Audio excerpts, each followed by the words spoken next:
에베소서 4장 17절부터 24절까지 말씀을 한 절씩 교독하겠습니다. 그러므로 내가 이것을 말하며 주 안에서 증언하노니 이제부터 너희는 이방인이 그 마음에 허망한 것으로 행함같이 행하지 말라. 그들의 총명이 어두워지고 그들 가운데 있는 무지함과 그들의 마음이 굳어짐으로 말미암아 하나님의 생명에서 떠나 있도다. 그들이 감각 없는 자가 되어 자신을 방탕에 방임하여 모든 더러운 것을 욕심으로 행하되 오직 너희는 그리스도를 그같이 배우지 아니하였느니라. 진리가 예수 안에 있는 것 같이 너희가 참으로 그에게서 듣고 또한 그 안에서 가르침을 받았을진데 너희는 유혹의 욕심에 따라 썩어져 가는 구습을 따르는 옛 사람을 벗어버리고 2절 같이 봅니다. 오직 너희의 심령이 새롭게 되어 하나님을 따라 의와 진리의 거룩함으로 지으심을 받은 새 사람을 입으라. 아멘. 이 시간 우리 옆 사람을 보시면서 축복을 선언하겠습니다. 평안하십시오. 당신은 세계살리 선교사입니다. 만민이 나올 대로를 닦읍시다. 할렐루야. 아멘. 네, 오늘은 어버이 주일로 지키고 있습니다. 10계명은 하나님과의 관계 속에서 지켜야 하는 계명과 또 인간 세상에서 인간과 인간 사이의 관계에서 지켜야 되는 그 계명, 크게 두 가지로 나뉘어지죠. 그래서 1계명부터 4계명까지는 하나님과의 관계 속에서 우리가 지켜야 될 계명입니다. 그리고 5계명부터 10계명까지는 사람 관계 속에서 우리가 지켜야 될 계명인데, 이 사람과의 관계 속에서 지켜야 될 계명 가운데 가장 첫 번째로 나오는 5계명이 바로 내 부모를 공경하라라는 계명입니다. 가장 중요한, 우리의 관계 속에서 가장 중요한 관계이기 때문에 하나님이 가장 먼저 말씀하셨겠죠. 내 부모를 공경하라. 출애굽기 20장 12절에 내 부모를 공경하라. 그리하면 내 하나님 여호와가 네게 준 땅에서 내 생명이 길리라 말씀하셨습니다. 성경의 주된 흐름은 바로 언약입니다. 언약의 흐름이죠. 이 언약의 흐름이 언약의 흐름에 대해서 기록되어져 있고 그 언약의 성취를 기록한 것이 바로 성경 말씀입니다. 언약이 어떻게 전달되어지고 어떻게 이루어졌는가에 대한 증거로 주신 말씀이 바로 성경 말씀이죠. 그 언약의 전달에 있어서, 그 언약의 계승에 있어서 가장 중요한 관계가 바로 부모와 자식의 관계입니다. 그래서 부모를 공경하라는 말은 단순히 우리를 낳으신 부모이기 때문에, 또 우리를 길러주신 부모이기 때문에 사랑하고 공경해야 되는 그 의미를 넘어서 하나님으로부터 전달되어진 그 언약을 우리에게 전달해 주신 그 언약 계승에 대한 감사를 이야기하는 것이죠. 그래서 단순히 윤리적인 의미를 넘어서서 언약 백성으로서의 삶의 질서를 이야기하는 것이 바로 부모를 공경하라라는 계명입니다. 언약을 타고 올라가면 우리에게 언약을 전달해 주신 부모를 넘어서 또 조상을 넘어서 하나님으로 이어지게 되는 것이죠. 그래서 부모를 공경한다는 것은 곧 하나님을 공경하는 그러한 의미인 것입니다. 어버이 주일은 언약을 계승해 주신 부모에 대한 감사와 더불어서 그 언약을 우리에게 가장 먼저 언약을 우리에게 주신 그 하나님을 향한 진정한 공경으로 이어져야 되는 것이 바로 어버이 주일의 참된 의미인 것이죠. 그리고 우리는 위로 부모를 공경할 뿐만 아니라 또 우리는 아래로 이 언약을 전달해야 할 우리의 후대가 있습니다. 그렇다면 우리 또한 언약 계승의 부모가 되어져야 되는 것이죠.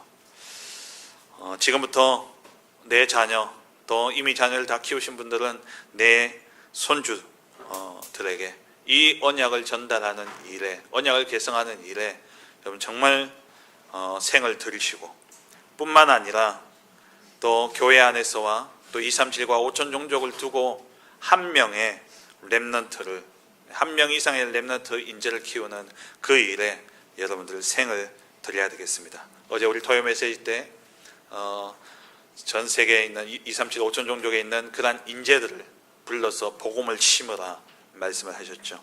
5천 종족의 인재를 가족 삼아 키우는 이 일을 두고 우리가 기도하며 준비해야 되겠습니다. 어제 토요일에 우리 코스타리카의 다니엘 목사님과 우리 사모님을 만나서 함께 조금 대화하는 시간을 가졌습니다. 그러면서 제가 마지막에 한 가지 부탁을 드렸어요. 목사님, 코스타리카에 진짜 목사님 보시면서 중요한 인재라고 생각되어지는 그러한 렘넌트가 있다면 우리와 연결시켜 달라고. 그러면 우리가 진짜 기도로 또 물질로 우리가 도우면서 정말 코스타리카뿐만 아니라 5천 종족을 살릴 그러한 한 사람의 인재, 한 사람의 복음 엘리트, 영적 서밋을 세우는 일에 우리 교회가 함께 하겠다고 그렇게 말씀을 드렸어요. 그리고 또 필요하다면 한국에 보내서 훈련받아야 될 그러한 또 중요한 인재가 있다면 얼마든지 보내시면 교회 안에서 키우도록 우리가 기도하며 준비하고 있다라는 그런 말씀을 전했습니다.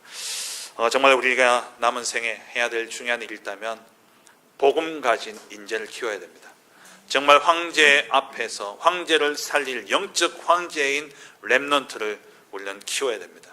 이것이 우리가 부모된 자로서 우리에게 맡기신 하나님의 사명인 것이죠. 오늘 남녀 전도회 원례를 합니다. 우리 전도회도요, 이 언약 붙잡고 기도하세요. 진짜 전도와 선교를 위한 모임 아닙니까? 그렇다면 정말 우리 남녀 전도회가 렘넌트를 키우는 이 일에 여러분들 모든 물질과 마음과 중심과 기도가 모여질 수 있도록 그렇게 오늘도 함께 인도받는 시간이 되어지길 주의 이름으로 축원합니다. 지금 계속해서 말씀의 흐름이 절대 미션을 찾아라, 절대 미션을 가진 자라는 흐름 속에서 우리가 말씀을 인도받고 있습니다. 내 모든 삶을 통해 또 말씀을 통해 정확한 미션을 찾아야 되겠죠. 하나님이 자기의 기쁘신 뜻을 위해서 우리 안에 소원을 두고 행하시는데, 그렇다면 우리 각자에게 주신 정확한 미션, 절대 미션이 있다는 것이죠. 그것을 우리가 찾아야 됩니다. 찾았다면 그것을 가지고 우리는 하나님의 시간표가 임하도록 기도하고 기다려야 되는 것이죠. 말씀과 언약으로 날마다 확인하고 기도로서 진짜 하나님이 주신 절대 미션임을 확신하고 내 모든 삶의 방향을 그 미션을 이루는 일에 확정하게 될 때에 하나님의 시간표가 임하게 되어졌는데, 그 하나님의 시간표에 우리는 내 생각대로가 아니라 하나님의 인도 따라, 성령 인도 따라 하나님이 여시는 그 문을 향해 가게 될 때에 성령의 역사가 일어나게 됩니다. 성령의 역사로 모든 흑암이 무너지고 네피림의 역사가 무너지고 하나님이 준비해 놓으신 절대 망대가 세워지게 되어지는 것이죠. 그렇게 되어지게 될 때에 지속 가능한 성령의 열매가 맺혀지게 되어지는 것입니다. 정말 이렇게 정확한 미션을 붙잡고 성령의 인도를 따라 성령의 역사를 보며 성령의 열매를 남기는 내가 있는 지역에 1천망대를 세우는 이 응답을 저와 여러분들이 누려야 되겠습니다. 그렇다면 1천망대를 세우기 위해서 우리는 어떤 응답을 누려야 됩니까? 나부터 바꾸고 나부터 살려야 되는 것입니다. 오늘 본문에 옛사람을 벗어버리고 새사람을 입으라 말씀하고 있죠. 에베소서 4장 22절에서 24절에 너희는 유혹의 욕심을 따라 썩어져가는 구습을 따르는 옛사람을 벗어버리고 오직 너희의 심령이 새롭게 되어 하나님을 따라 의와 진리의 거룩함으로 지으심을 받은 새사람을 입으라 말씀하셨습니다. 옛사람이란 에베소 본문으로만 본다면 이방인을 의미하는 것이고, 또 우리의 시점에서 보면은 바로 하나님을 만나기 이전의 상태, 하나님을 떠난 인간의 모습을 이야기하는 것이죠. 그 옛사람의 모습이 어떠합니까? 17절에 마음의 허망함으로 행한다라고 되어 있습니다. 허망함이다라는 그 공허함을 이야기하는 것이죠. 무의미하다라는 거예요. 무슨 일을 하더라도 의미 없는 일을 행하고 공허한 아무 열매가 맺혀지지 않는 그 일을 행하며 살아갑니다. 불신자의 삶이 그렇잖아요. 이 땅에서의 삶이 아니라 영혼의 시간표를 보고 본다면 육신의 이 하나님을 떠난 인생의 사람들이 어떻게 살아갑니까? 그들이 추구하고 그들이 마음을 담고 그들이 모든 열정을 담아서 이룬 그것이 이 땅에서 끝나고 저 영혼의 시간표로 본다면 허망한 것이죠. 의미 없는 것입니다. 그렇게 불신자는 행하고 있다라는 것이죠. 그리고 또 이 허망하다라는 이 의미는 신약 성경에서는 때로 우상 숭배와 관련된 단어로 이야기를 합니다. 그러니까 하나님을 떠난 인생, 그 마음의 불안과 두려움 속에 하나님을 알지 못하고 하나님을 만날 수도 없고, 그래서 모든 것을 자기 힘으로 해야 되다 보니까 감당할 수 없으니 하나님을 찾아 나섰는데 그게 우상숭배로 빠질 수밖에 없는 것이죠. 우상숭배는 허망한 일인 겁니다. 18절에 하나님의 생명에서 떠나 있다라고 되어 있어요. 이 이방인 옛사람은 하나님의 생명에서 떠나 있는 자입니다. 그 하나님의 생명에서 떠나 있는 이유가 무엇이냐니까 18절에 보니까 그들의 총명이 어두워졌다라고 말씀하고 있죠. 로마서 1장 21절에서 23절의 말씀에 보면은 그 말씀이 오늘 에베소서 4장 18절 19절 말씀을 그대로 설명하고 있습니다. 하나님을 알되 하나님을 영화롭게도 아니하며 감사하지도 아니하고 오히려 그 생각이 허망하여지며 미련한 마음이 어두워졌나니, 총명이 어두워졌단 말이죠. 스스로 지혜 있다지만 어리석게 되어버렸습니다. 그래서 어떻게 하냐, 이 하나님을 떠나 있는, 하나님의 생명에서 떠나 있는 인생, 그래서 총명이 어두워지고 무지하고 마음이 굳어진 이 상태의 모습이 결국 무엇으로 이어지냐, 우상 숭배로 이어지게 되어지는 거예요. 스스로 지혜 있다 하지만 어리석게 되어 23절 말씀에 보면 썩어지지 아니하는 하나님의 영광을 썩어질 사람과 새와 짐승과 기어다니는 그러한 동물의 모양으로 바꾸었다라고 말씀하고 있죠. 하나님을 떠난 인생은 결국 마음의 허망함으로써 우상 숭배하며 살아갈 수밖에 없습니다. 보이는 형상만이 우상이 아니라 우리는 돈이 우상되어져 있고 건강이 우상되어져 있고 또 나라는 것이 우상되어 살아가고 있는 것이죠. 그래서 이 우상 숭배는 결국 뭐냐, 다 자기를 위한 겁니다. 그래서 에베소서 4장 19절에 그들이 감각 없는 자가 되어 자신을 방탕에 방임하여 모든 더러운 것을 욕심으로 행하되, 그랬죠. 마음이 굳어져서 감각 없는 자가 되어서 오로지 무엇에 충실하냐, 욕망과 그리고 본능에 충실해요. 그래서 모든 더러운 것을 자기의 육체의 욕심을 따라 지내는 겁니다. 그 결과가 바로 우상 숭배인 것이죠. 그래서 에베소서 2장 3절에 전에도 우리도 다 그 가운데서 우리의 육체의 욕심을 따라 지내며 육체와 마음이 원하는 것을 하여 다른 이들과 같이 본질상 진노의 자녀였더니. 그래서 이렇게 유혹의 욕심을 따라 썩어져가는 구습을 따르는 옛사람을 우리는 벗어버리라라고 22절에 우리에게 말씀하고 있습니다. 옛사람을 벗어버리고 새 사람을 입어야 되는 것이죠. 하나님을 떠난 상태의 나를 벗어버려야 됩니다. 절대 불가능의 나, 절대 무능의 나, 절대 그 전적 부패한 나, 하나님께 절대 나아갈 수 없는, 스스로 인간의 지혜로, 세상의 지혜로는 하나님을 알 수 없는 그러한 전적 무능한 나, 그 나를 벗어버리고 이제 새 사람을 입으라는 것이죠. 이거는 구원의 상태를, 구원을 넘어서서 구원받은 우리는 이미 사실 십자가에서 우리의 옛사람은 죽었습니다. 신분적으로. 그런데도 여전히 우리가 거기에 영향받고 있다는 거예요. 여전히 우리는 옛사람의 옷을 입고 있는 겁니다. 옛사람은 아니지만 옛사람의 옷을 입고 우리는 살아가고 있다는 거예요. 그래서 이 옛사람의 속성은 여전히 내 삶 속에 영향을 주고 있는 겁니다. 여기서 벗어버리라는 거예요. 어떻게 해요? 어떻게 우리가 여기서 벗어날 수 있습니까? 우리의 의지적인 결단과 노력이 아니라 23절에 오직 너희의 심령이 새롭게 되어 물과 성령으로 거듭남으로써, 다시 말해서 성령의 도우심으로 우리는 거듭나게 되어죠. 성령의 도우심으로 우리는 새 사람을 입게 되어지는 것이죠.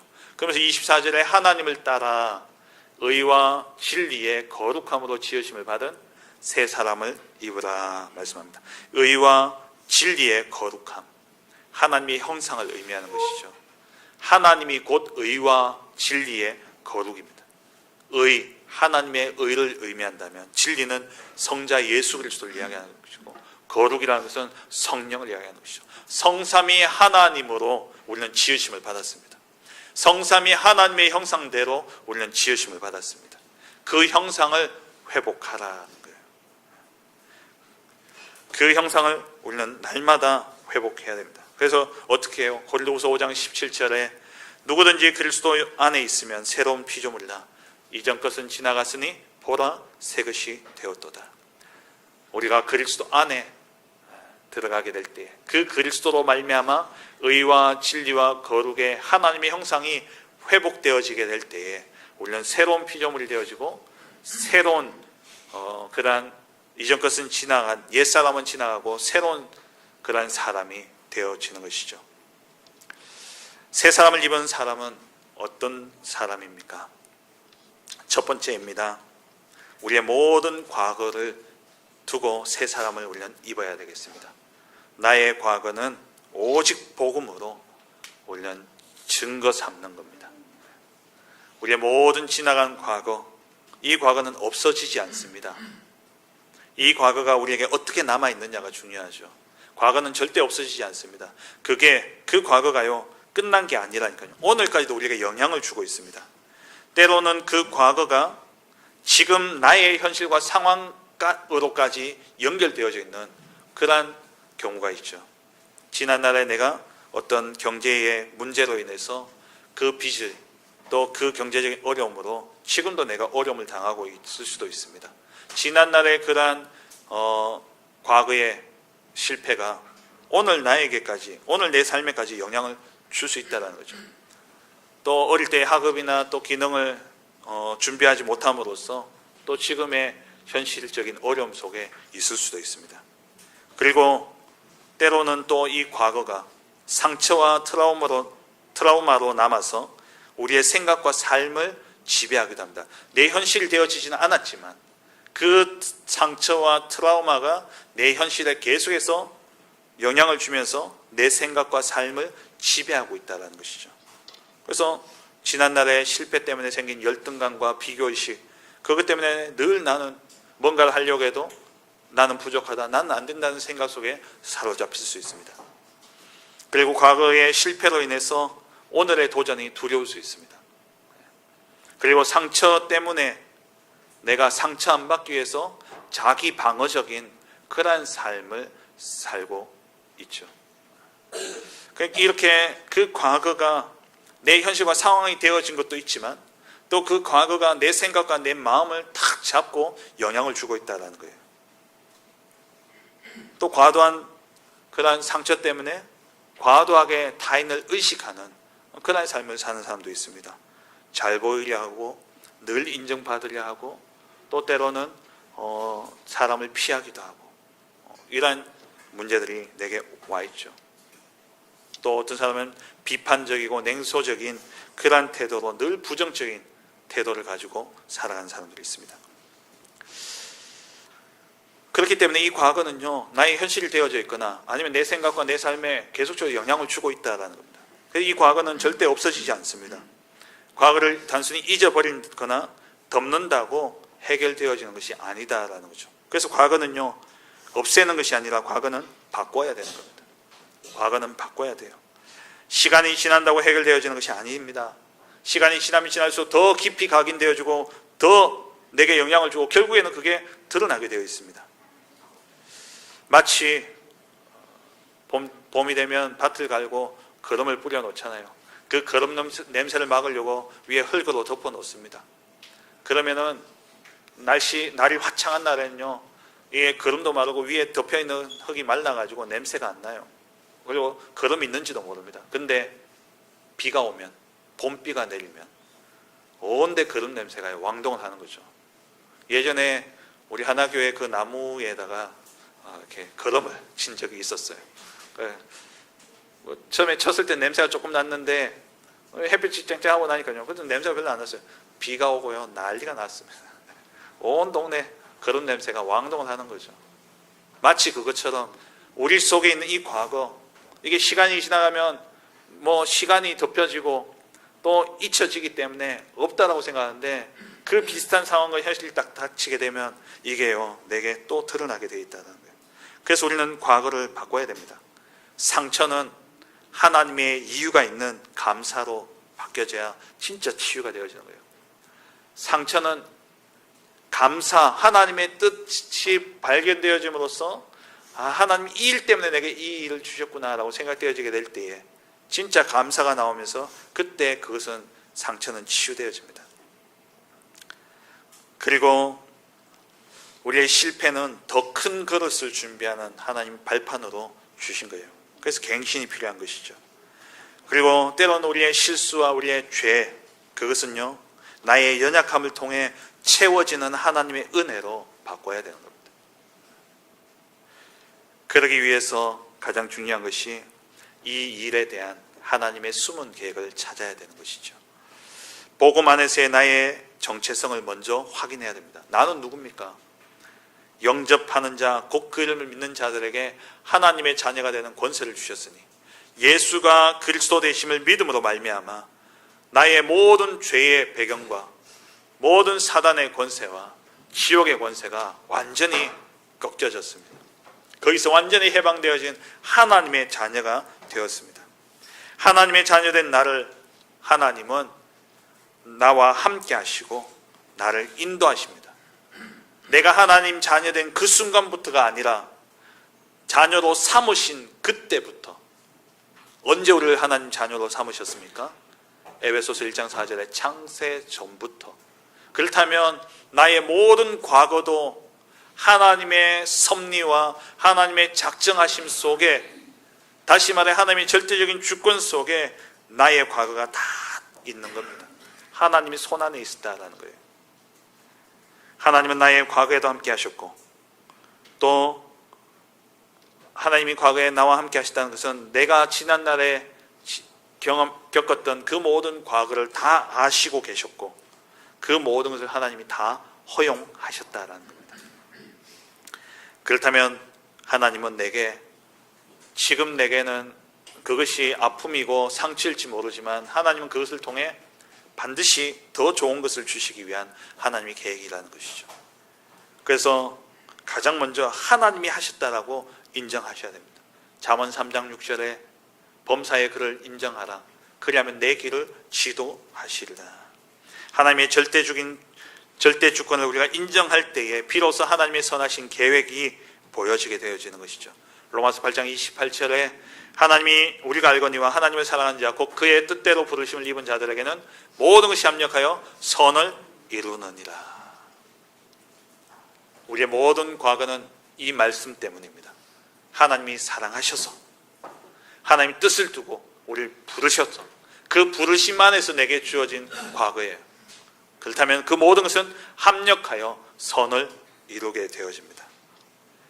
기도 속에서, 말씀 속에서 하나님의 뜻과 계획이 반드시 발견되게 되어 있는 것이죠. 그렇게 되어지게 될 때에 그것이 우리에게 절대 언약이 되어지는 겁니다. 요셉을 예로 들어서 본다면요, 요셉이 형들의 시기와 질투로 인해서 애굽의 노예로 팔려가게 되어졌죠. 그곳에서 노예로 살다가 또 누명을 써서 감옥에 갑니다. 인간적으로 생각하면요, 진짜 미워할 사람이요, 어떻게 그렇게 인생에 많은지. 만나는 인간마다 전부 뒤통수 치고 자기를 모함하고 자기에게 누명 씌우고 자기에게 해를 끼치는 진짜 비관적인 인생이 되어질 수밖에 없는 그런 상황이지 않습니까? 근데 이 요셉이 여호와께서 요셉과 함께 하심으로, 하나님이 함께 하시는, 하나님의 절대 주권을 인정하고 그 모든 상황 속에 하나님이 함께 하셨다는 것을 인정하고 나니까 그 모든 일이 형통케 되어진 겁니다. 그래서 형들을 만났을 때에 요셉의 고백이 창세기 45장 5절에 당신들이 나를 이곳에 팔았다고 해서 근심하지 마소서, 한탄하지 마소서, 하나님이 생명을 구원하시려고 당신들보다 먼저 보내셨나이다 그랬죠. 당신들이 나를 팔았다고 해서 근심하지 마라. 하나님이 생명을 구원하시려고 나를 앞서 보내셨다. 45장 8절에는요, 요셉이 또 이렇게 이야기합니다. 그런즉 나를 일로 보낸 이는 당신들이 아니요 하나님이시다 라고 얘기합니다. 하나님이 나를 바로에게 아버지로 삼으시고 그 온 집의 주로 삼으시며 애굽의 온 땅의 통치자로 삼으셔서 하나님의 일을 이루시기 위해서 나를 이곳에 보내셨습니다. 여러분의 과거가 이렇게 고백되어진 은혜가 있기를 주의 이름으로 축원합니다. 당신이 아니라 하나님이 내게 그렇게 하셨다. 하나님이 나를 보내셨다. 하나님이 당신을 통해서 내게 그 아픔을 주셨지만 하나님은 그 아픔을 통해서 나를 바로의 아버지로, 온 집의 주로, 애굽의 통치자로, 다시 말해서 나를 이 세상 살릴 파수꾼으로 하나님이 나를 부르셨다 고백하는 은혜가 있기를 주의 이름으로 축원합니다. 창세기 50장 20절에 이 형들은요, 지질도 하나님의 계획을 몰라요. 그 정도 이야기했으면 알아들어야 되는데, 진짜 알아먹어야 되는데, 이들이요, 그러면서도 어떻게 생각했냐? 저 요셉이 아버지가 있으니까, 아버지 때문에 우리에게 함부로 하지 못하고 있는 거지 않냐? 그렇게 생각하고 있었던 거예요. 하나님의 계획, 하나님에 대한 생각, 완전히 옛사람에 사로잡혀가지고 하나님은 없는 겁니다. 아버지가 죽었어요. 야곱이 죽었습니다. 그때 이 형들이요, 요셉을 찾아와가지고 요셉한테 부탁합니다.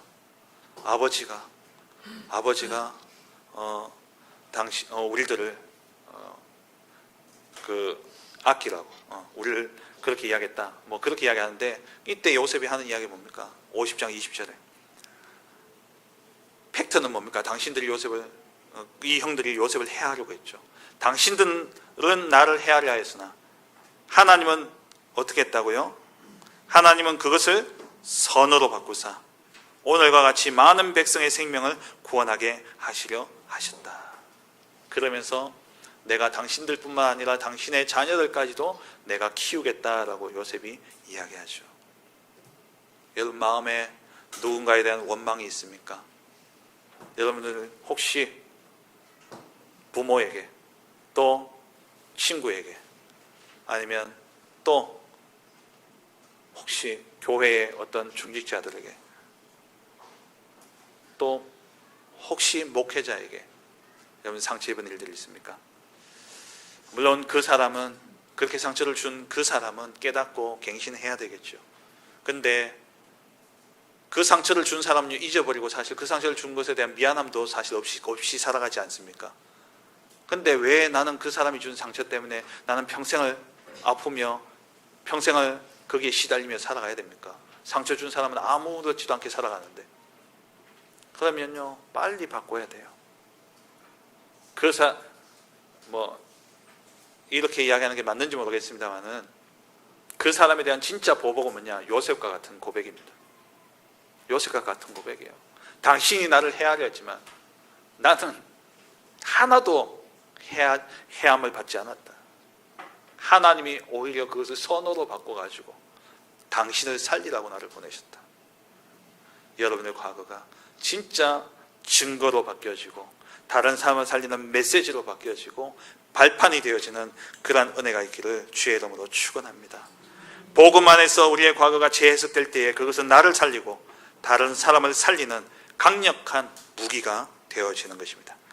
두 번째입니다. 나의 오늘을 바꿔야 됩니다. 나의 오늘을 오직 기도로 성령 인도 받음으로써 우리는 새 사람을 입어야 됩니다. 지나간 그 과거, 그것이 우리에게 상처로 남아있죠. 사실 그 과거는 오늘의 선택이 과거가 되어진 겁니다. 그죠? 그럼 오늘의 선택, 그 오늘의 선택을 잘 받으면 또 우리가 그 과거는 어떻게 바뀌어질지 모르는 것이죠. 그 때문에 오늘의 선택을 위해서 우리는요, 나를 내려놓고 성령의 인도를 받아야 되는 것입니다. 과거와 미래 사이에 우리가 살아가고 있는데 이 과거와 미래를 연결하는 것이 바로 오늘이죠. 그래서 오늘이 과거를 만들고 오늘이 미래를 만드는 겁니다. 오늘을 어떻게 보내느냐에 따라서 앞으로 남게 될 과거와 오게 되어질 미래는 달라지게 되어 있는 것이죠. 그래서 우리는 오늘 새 사람을 입어야 되는 겁니다. 어떻게 해요? 오직 기도로 성령 인도 속에서 우리는 새 사람을 입어야 되는 것이죠. 오늘은 오직 기도로 하나님과 함께 하심을 누리는 것입니다. 그게 오늘이에요. 그 주님은 하늘과 땅의 모든 권세를 가지시고 우리와 함께하고 계시죠. 마태복음 28장 18절에 하늘과 땅의 모든 권세를 내게 주셨다 그랬습니다. 마가복음 16장 19절에서 20절에는 예수께서 말씀을 마치신 후에 하늘을 올려지사 하나님 우편에 앉으시니라. 분명히 보좌 우편에 계신 그 예수님이 어떻게 하시냐. 20절에 제자들이 나가 두루 전파할세 주께서 함께 역사하사. 우리와 함께 하시는 그 주님은 하늘과 땅의 모든 권세를 가지고 우리와 함께 하시고, 그리고 저 하늘 보좌의 그 권세를 가지고 지금 우리와 함께 하고 계십니다. 뿐만 아니라 그 이름은 어떤 이름입니까? 빌립보서 2장 9절 10절에 하나님이 그를 지극히 높여 모든 이름 위에 뛰어난 이름을 주사 하늘에 있는 자들과 땅에 있는 자들과 땅 아래에 있는 자들로 모든 무릎을 예수의 이름에 꿇게 하시고, 우리와 함께 하시는 그 그리스도, 그 이름의 권세는 하늘과 땅과 땅 아래에 있는 모든 자들로 무릎 꿇게 하는 그 권세에 있는 이름입니다. 우리와 함께 하시는 그리스도, 하늘과 땅의 모든 권세를 가지시고, 그리고 보좌의 능력을 가지시고 모든 만물을 복종케 하실 수 있는 그 권세를 가지신 그 그리스도가 지금 성령으로 내 안에 임재하셔서 나와 함께하고 계십니다. 그 예수의 이름을 붙잡고 우리는 날마다 성령의 인도 속에 들어가야 되는 것이죠. 요한복음 14장 26절 보혜사 곧 아버지께서 내 이름으로 보내실 성령, 그가 너희에게 모든 것을 가르치고 내가 너희에게 말한 모든 것을 생각나게 하리라. 요한복음 16장 13절 그러나 진리의 성령이 오시면 그가 너희를 모든 진리 가운데로 인도하시리니 그가 스스로 말하지 않고 오직 들은 것을 말하며 장래 일을 너희에게 알리시리라. 우리 안에 계신 성령은 이런 분이십니다. 우리 안에 계신 성령은 우리의 모든 갈 길을 인도하고 계십니다. 그래서 우리가 조금만 나를 내려놓고 우리가 나를 죽이고 내 안에 계신 그리스도, 그 이름 붙잡고 24 기도 속에 들어간다면 우리는 성령의 인도를 보게 되어지는 것이죠. 24 기도 속에서 우리는 성령의 인도를 받아야 됩니다. 보고 듣고 생각하는 모든 것들을 내 생각이 아닌 하나님의 뜻과 계획을 찾는 모든 것을 기도로 바꿔야 됩니다. 예수 이름의 권세를 누리는 기도로 모든 것을 바꿔야 됩니다. 이때 문제가 해결되어지는 것이 아니라 하나님의 인도를 받게 되어지는 것이죠.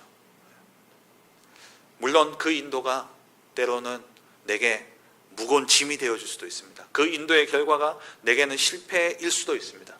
그렇지만 인도를 보고 갈 때는 그게 하나도 무겁지 않습니다. 하나님의 인도임을 보고 갈 때는 그게 하나도 내게 아픔이 아닙니다. 감사가 되죠. 왜? 하나님의 계획이 보여졌기 때문에, 하나님의 뜻을 보았기 때문에 하나도 우리에게는 짐이 되어지지 않고 하나도 우리에게는 아픔이 되어지지 않고 우리에게는 고통이 되어지지 않는 겁니다. 그래서 모든 것을 기도로 바꾸셔야 돼요. 기도 속에서 성령의 세밀한 인도를 봐야 되는 것이죠. 이 비밀을 누렸던 다윗, 그 다윗의 고백이 어떻습니까? 시편 23편에 여호와는 나의 목자시니 내가 부족함이 없으리로다. 그가 나를 푸른 풀밭에 누이시며 쉴만한 물가로 인도하시는도다. 내 영혼을 소생시키시고 자기 이름을 위하여 의의 길로 인도하시는도다. 하나님이 우리를 인도하십니다. 성령으로 인도하십니다. 저는 3절 말씀을 보면서요, 내 영혼을 소생시키시고 자기 이름을 위하여 의의 길로 인도하신다. 처음에는요, 이 말씀을 읽을 때 하나님 너무 이기적이시네 라고 생각되어졌거든요. 자기 이름을 위하여 의의 길로 인도하신다. 근데 그 말씀을 가만히 묵상하니까 그게 아닌 거예요. 자기 이름을 걸고 우리를 인도하시는 거예요. 하나님의 이름을 걸고 우리를 인도하시는 겁니다. 왜? 우리는 자녀이기 때문에. 우리는 누구의 자녀? 하나님의 자녀이기 때문에 하나님의 이름을 걸고 우리를 인도하시는데 완전한 길로, 푸른 풀밭으로, 쉴만한 물가로, 전혀 부족함이 없는 그 인생으로 하나님이 우리를 인도하신다는 거예요. 근데 그 인도하시는 길이 때로는 4절에 사망의 음침한 골짜기를 지나가는 길일 수도 있다는 거예요. 그 길이, 우리는 성령 인도 받으면 하나님 인도하시는 길은 다 평탄한 길일 줄 아는데 그 길이 때로는 사망의 음침한 골짜기일 수 있습니다. 하지만 우리는 하나님과 함께함을 누리고 하나님의 인도 따라가기 때문에 하나도 그것이 우리에게 두렵지 않은 거예요. 문제가 문제되지 않는 겁니다. 주의 지팡이와 막대기가 나를 안위하시나이다. 주께서 원수의 목전에서 나를 해하려고 나를 상처 주고 나를 무너뜨리려고 나를 해하려고 그렇게 수를 써가면서 나를 공경에 빠뜨렸던 그 원수 앞에서 하나님 어떻게 하십니까? 진수성찬을 차려놓고 우리에게 상 먹이시는, 우리의 머리에 기름을 부어주시는 겁니다. 하나님의 그리스도의 대사로, 하나님의 자녀로 우리에게 기름을 부어서 우리를 인쳐주시는 거예요. 그렇기 때문에 우리의 인생은 어때야 됩니까? 6절 말씀에 평생의 선하심과 인자하심이 반드시 나를 따르리니 내가 여호와의 집에 영원히 살리로다. 그래서 우리는 늘 평생의 선하심과 인자하심으로 우리를 안위하시고 인도하시는 그 하나님과 동행하는 새 사람을 입어서 영원토록 우리는 하나님을 찬미하고 하나님께 영광 돌리는 그러한 인생을 살아야 되는 것이죠. 오늘 우리는 기도로서 성령 인도 받는 새 사람이 되어야 됩니다. 세 번째로 나의 미래는 어떠합니까? 우리의 미래는 보장되어져 있습니다. 하나님의 자녀의 미래는 하나님께서 이미 보장하셨습니다. 무엇으로요? 전도와 선교로 보장하셨습니다. 하나님 나라가 그의 자녀들에게 이미 보장되어져 있죠. 빌립보서 3장 20절에 그러나 우리의 시민권은 하늘에 있는지라 거기로부터 구원하는 자 곧 주 예수 그리스도를 기다리노니. 우리의 시민권은 하늘에 있습니다. 우리가 예수 믿는 순간 우리는 하나님 나라의 백성으로 우리는 인침을 받았던 것이죠. 그래서 우리는 그 하나님 나라의 백성으로서 하나님 나라를 우선하는 그 삶을 살게 될 때에 하나님은 우리의 모든 것을 책임지십니다. 마태복음 6장 31절 32절에 그러므로 염려하여 이르기를 무엇을 먹을까 무엇을 마실까 무엇을 입을까 하지 말라. 이는 다 이방인들이 구하는 것이라. 너희 하늘 아버지께서 이 모든 것이 너희에게 있어야 할 줄을 아시느니라. 우리의 미래에 필요한 것 하나님 다 아십니다. 하나님이 다 준비해 놓으셨습니다. 언제 주십니까? 마태복음 6장 33절 너희는 먼저 그의 나라와 그의 의를 구하라. 그리하면 이 모든 것을 너희에게 더하시리라. 그걸로 끝나지 않죠. 34절에 그렇기 때문에 내일 일을 위하여 염려하지 말라. 내일이 염려할 것이요 한날의 괴로움은 그날로 족하니라.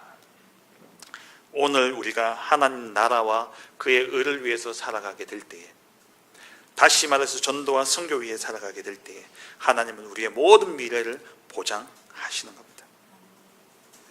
그래서 예수님께서 제자들에게 감람산에서 떠나가시면서 홀로 남겨질 이 제자들에게 전달한 내용이 무엇입니까? 사도행전 1장 3절에 하나님 나라의 일에 대해서 말씀하셨죠. 그 하나님 나라의 일이 각 복음서에 그 하나님 나라의 일에 대해서 말씀하고 있는데 마태복음에는요, 마태복음 28장 19절에 모든 민족으로 제자 삼아라. 이것이 하나님 나라의 일입니다. 그래서 아버지와 아들과 성령의 이름으로 세를 베풀라. 이것이 하나님 나라의 일이죠. 마가복음에는 하나님 나라의 일을 어떻게 설명했습니까? 19절에 온 천하에 다니며 15절부터 보면 온 천하에 다니며 이 복음을 전파하라 그랬습니다. 그것이 하나님 나라의 일입니다. 그리고 사도행전에는요, 사도행전 1장 8절에 땅끝까지 증인되리라. 오직 성령이 너에게 임하시면 권능 받고 예루살렘, 유대, 사마리아 땅끝까지 증인되리라. 이것이 하나님이 우리에게 맡기신 하나님 나라의 일입니다. 그것은 다시 말하면 뭡니까? 전도와 선교입니다. 그의 나라와 그의 일을 구할 때 하나님이 우리의 미래를 보장하십니다. 오직 전도와 선교로 우리의 미래가 보장되어져 있습니다. 마태복음 6장 33절에 이 땅의 모든 것을 채우실 뿐만 아니라 마가복음 16장 19절 20절 보호자의 능력으로 우리와 함께 하시며 우리를 인도하시고, 또 나아가서 마태복음 24장 14절에는 천국 복음이 모든 민족에게 증언되기 위하여 온 세상에 전파되리니 그제야 끝이 오리라. 모든 마지막 때의 고통과 고난, 재난을 끝내는 열쇠, 전도와 선교를 우리에게 맡기신 것입니다. 그래서 우리는 전도와 선교에 오늘 우리가 집중하게 될 때 우리의 미래는 보장되어지는 것이죠. 말씀 맺겠습니다. 내게 주신 절대 미션을 가지고 나의 지역에 1,000망대를 세우기 위해 가장 먼저 우리는 나부터 살려야 됩니다. 옛사람, 곧 유혹의 욕심을 따라 썩어져가는 구습을 따르는 옛사람을 벗어버리고 심령을 새롭게 하여서 하나님을 따라 의와 진리의 거룩함으로 지으심을 받은 새 사람을 우리는 입어야 되는 것이죠. 그리스도 예수 안에서 새로운 피조물이 된 하나님의 자녀로서 우리의 과거, 현재, 미래를 두고 우리는 새 사람을 입어야 됩니다. 나의 과거는 오직 복음으로 다른 사람을 살리는 증거 있는 발판으로, 그리고 나의 오늘은 오직 기도로서 하나님이 함께 하시며 완전한 길로 인도하시는, 부족함이 없이 인도하시는 그 성령의 인도로, 그리고 우리의 미래는 전도와 선교로 보장되어진 하나님 나라의 축복을 누리는 그러한 미래로 우리는 새 사람을 입어야 되는 것이죠. 이번 한 주간 동안도 이 언약의 말씀을 붙잡고 나부터 살리고 또 나를 통해 내가 있는 지역에 1천망대를 세우는 그런 축복 누리시길 주의 이름으로 축원합니다. 예수가 그리스도이심을 믿음으로 고백함으로 말미암아 하나님의 자녀된 우리의 모든 과거와 현재와 미래가 하나님의 손에 있음을 고백합니다.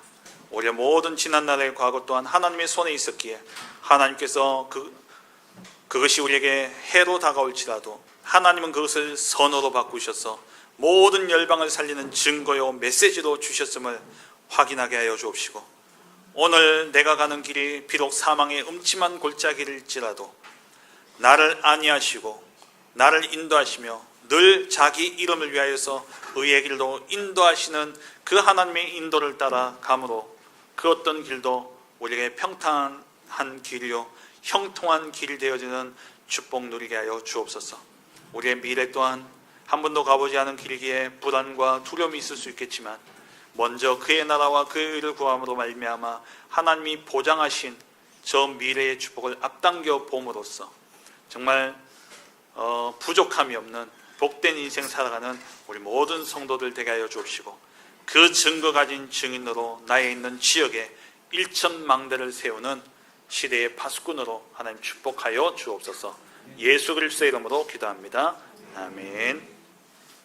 지금 우리 주 예수 그리스도의 은혜와 하나님 아버지의 지극하신 사랑하심과 성령의 내주 인도 역사 충만하심이 옛사람을 벗어버리고 의와 진리의 거룩함으로 새 사람을 입어 과거를 증거로 삼고 오늘 성령의 인도 따라 미래 전도와 선교로 하나님 나라에 이르는 그 일에 1천망대 세우는 축복을 누리길 원하는 우리 모든 사랑하는 성도들과 가정과 생업과 후대 위에 주의 몸된 교회 위에 지금으로부터 영원토록 함께 있을지어다.